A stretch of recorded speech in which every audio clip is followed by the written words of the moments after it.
مشرق وسطی میں جنگ بند کروانے کی کوششوں میں تیزی، پاکستان بامقصد مذاکرات کی میزبانی کے لیے تیار۔ وزیر اعظم کا امریکہ اور ایران کی قیادت کو پیغام، مشرق وسطی میں جنگ کے خاتمے کے لیے مذاکرات کے جاری عمل کا خیر مقدم، مذاکرات کی میزبانی پاکستان کے لیے باعث فخر قرار۔ وزیر اعظم نے کہا، خطے اور دنیا بھر میں امن و استحکام کے لیے بامعنی اور نتیجہ خیز مذاکرات ضروری ہیں۔ شہباز شریف نے ایکس پر پیغام میں امریکی صدر ڈونلڈ ٹرمپ، اسٹیو وٹکوف اور ایرانی وزیر خارجہ عباس عراقچی کو ٹیگ بھی کیا۔ امریکی صدر ڈونلڈ ٹرمپ نے وزیر اعظم شہباز شریف کا ایکس پر پیغام شیئر کر دیا۔ امریکہ نے جنگ کے خاتمے کے لیے ایران کو 15 نکاتی منصوبہ بھیج دیا۔ امریکی اخبار کا دعویٰ، رپورٹ کے مطابق امریکہ کی جانب سے ایران کو 15 نکاتی امن منصوبہ پاکستان کے ذریعے بھیجا گیا۔ امریکی مطالبات میں کہا گیا ہے، ایران کی سرزمین پر کسی بھی مواد کی افزودگی نہ کی جائے، نطنز، اصفہان اور فردو کے جوہری پلانٹس کو ختم کیا جائے، ایران کو خطے میں پراکسیز کو فنڈنگ بند کرنا ہوگی، آبنائے ہورمز میں آزاد میری ٹائم زون قائم کیا جائے۔ امن منصوبے کا مقصد جنگ سے نکلنے کا راستہ تلاش کرنا ہے۔ پاکستان، مصر اور ترکی ثالثی میں کردار ادا کر رہے ہیں۔ اسرائیلی میڈیا کے مطابق امریکہ چاہتا ہے جنگ بندی مہینہ بھر کی ہو تاکہ ایران کے ساتھ 15 نکاتی معاہدے پر بات ہو سکے۔ ایران نے رجیم چینج کر دیا، امریکی صدر ڈونلڈ ٹرمپ کا دعویٰ، کہا ایران جوہری ہتھیار نہ بنانے پر رضامند ہے، ایران کی نیوی اور ایئر فورس کو مکمل تباہ کر دیا، ہم نے ان کی قیادت ختم کر دی، ایران میں اب نئی قیادت ہے، دیکھتے ہیں ایران کی نئی قیادت کیسا کام کرتی ہے۔ ایران کی نئی قیادت معاہدہ کرنے جا رہی ہے۔ ایران سے بات چیت میں نائب صدر جے ڈی وینس، وزیر خارجہ مارکو روبیو شامل ہیں۔ بات چیت میں نمائندہ خصوصی اسٹیو وٹکوف اور جیریڈ کشنر بھی شامل ہیں۔ ایران اس بار سمجھداری سے بات کر رہا ہے۔ ایران نے ہمیں تیل اور گیس سے متعلق بہت بڑا تحفہ دیا، تحفہ بہت قیمتی اور آبنائے ہورمز سے متعلق تھا۔ سعودی عرب، یو اے ای اور قطر ایران کے معاملے میں بہت بہترین رہے۔ ترجمان پاسداران انقلاب ابراہیم ذوالفقاری نے ٹرمپ کے مذاکرات کے دعوے مسترد کر دیے، کہا، کیا آپ کے اندرونی اختلافات اس حد تک پہنچ گئے ہیں کہ آپ خود سے ہی مذاکرات کر رہے ہیں؟ ٹرمپ اپنی ناکامی کو معاہدہ نہ کہیں، ایران کی مرضی کے بغیر تیل کی پرانی قیمتیں واپس آئیں گی اور نہ ہی پرانا نظام۔ ایران کے خلاف کارروائی کا خیال ختم ہونا چاہیے، ہماری پہلی اور آخری بات یہی ہے، ہم آپ کے ساتھ نہیں چل سکتے۔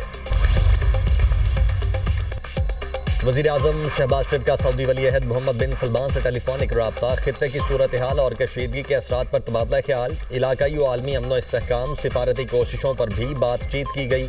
وزیر اعظم کا سعودی عرب کی حمایت کا اعادہ، سعودی سلامتی اور خود مختاری پر حملوں کی مذمت، کہا، ہمیشہ اور مضبوطی سے سعودی عرب کے ساتھ کھڑے رہیں گے۔ امریکہ اور اسرائیل کے ایران پر حملے، تہران میں 12 افراد شہید، 28 زخمی، بوشہر ایٹمی پاور پلانٹ پر بمباری، ایرانی میڈیا کے مطابق حملے سے کوئی تکنیکی یا جانی نقصان نہیں ہوا۔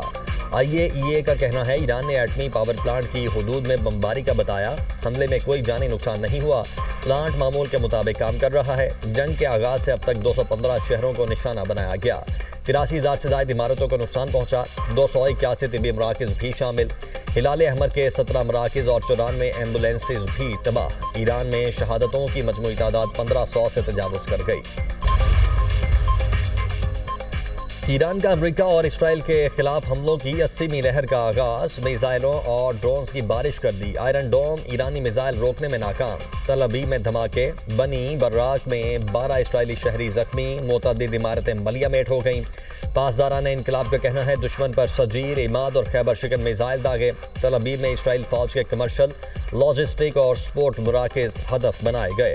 صہیونی رجیم کی انٹیلیجنس ایجنسیز کو مقبوضہ علاقوں میں نشانہ بنایا، حیفا میں دشمن کے اہم ٹھکانوں پر بھی حملے، کویت ایئرپورٹ پر ڈرون حملے سے ایندھن کے ٹینک میں آگ بھڑک اٹھی، کویتی حکام کے مطابق حملے میں کوئی جانی نقصان نہیں ہوا۔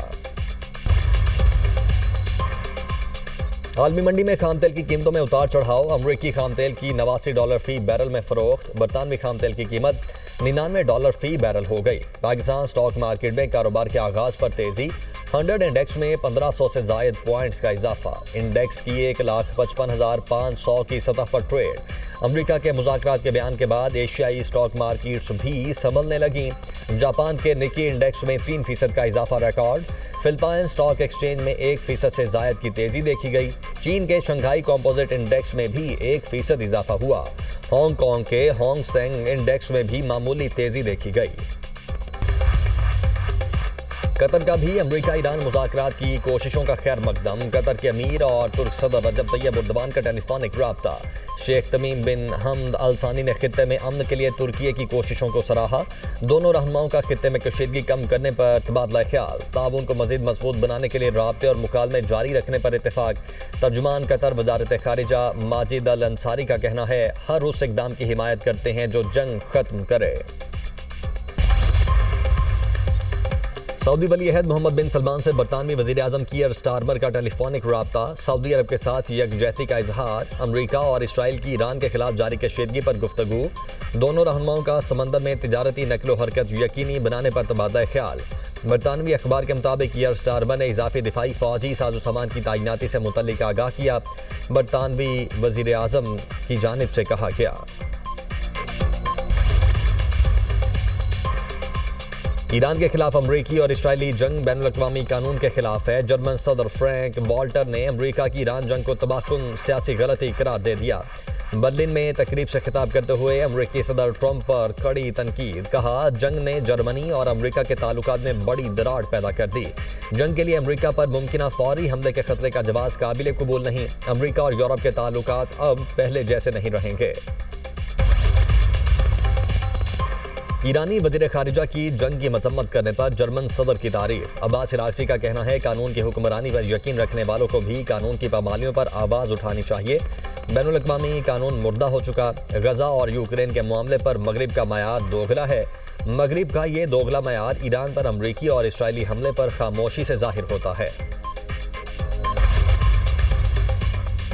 پینٹاگون کا مشرق وسطی میں 3000 فوجی بھیجنے کا منصوبہ۔ امریکی میڈیا کے مطابق 82ویں airborne combat brigade emergency response force ہے۔ بریگیڈ کو ڈویژن ہیڈ کوارٹرز کے ساتھ تعینات کیا جا سکتا ہے۔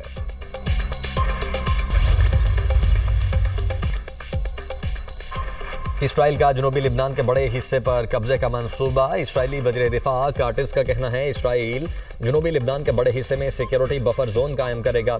اقدام کا مقصد حزب اللہ کے حملوں کو روکنا ہے۔ اسرائیلی فوج دریائے لیتانی کے قریب اہم پل تباہ کر چکی ہے۔ بے گھر لبنانی شہریوں کی واپسی سیکیورٹی سے مشروط قرار دیا گیا۔ لبنان میں حالیہ جھڑپوں میں 1000 سے زائد افراد جاں بحق، لاکھوں بے گھر ہو چکے ہیں۔ لبنانی صدر جوزف اوون نے اسرائیلی اقدام کو اجتماعی سزا قرار دے دیا۔ کینیڈا کی جنوبی لبنان پر اسرائیلی قبضے کے منصوبے کی مذمت، کہا لبنان کی خود مختاری اور علاقائی سالمیت کی خلاف ورزی نہ کی جائے۔ اسرائیل پر حزب اللہ کے حملے بند ہونے چاہیے، اسے غیر مسلح ہونا چاہیے۔ اقوام متحدہ کا اسرائیل کے جنوبی لبنان میں فوجی کارروائیوں اور بیانات پر شدید تشویش کا اظہار۔ ترجمان اقوام متحدہ اسٹیفن ڈوجار کہتے ہیں، تنازع کا کوئی فوجی حل نہیں، سلامتی کونسل کی قرارداد پر مکمل عمل درآمد ضروری ہے۔ لبنان کی علاقائی سالمیت اور حکومت کی رٹ کا احترام کیا جائے۔